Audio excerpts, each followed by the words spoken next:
Ko te reo o te kaika, te aroaro o Megan Potiki me tana tohu kairangi. Me mihi ka tika ki taku tāne a Ōtākou Potiki, nāna i ki mai hei.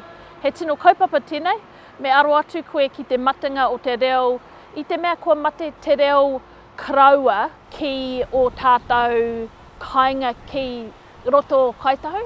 Ko te hu o moho, te ingoa o te tuhinga nei, me tōna ruku hohonu ki te hitori o te reo ki Ōtākou.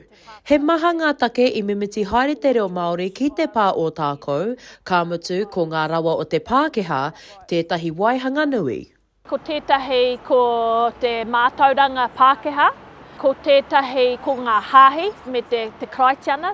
He nui ngā kaupapa ne, ngā tōranga pū Pākehā nei, ka pēhi nei i te hāpori o Ōtākou. Engari i te mutunga iho, i riro i a rātou te reo, a tai atu ki tētahi wā katahi, ka aro atu tātou ki te whāngai i te whānau, ki te pupuri tunu i te whenua.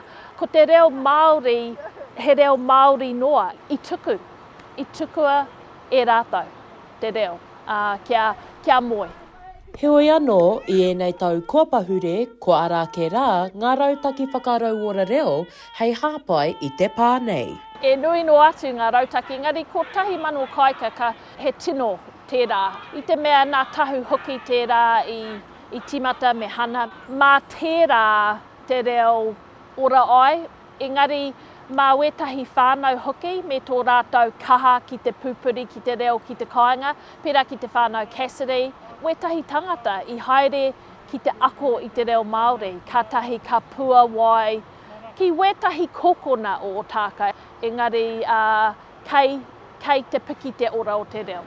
Hei te mutunga wiki, whakawhiti ai a Potiki i te atamira kia whiwhi tana tohu.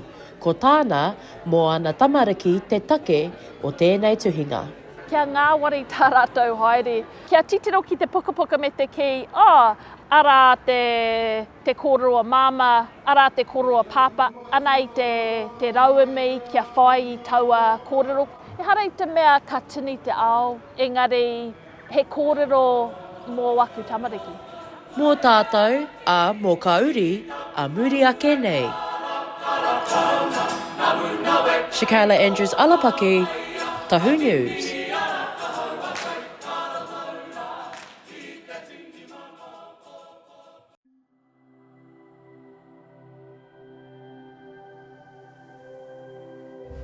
Ko te reo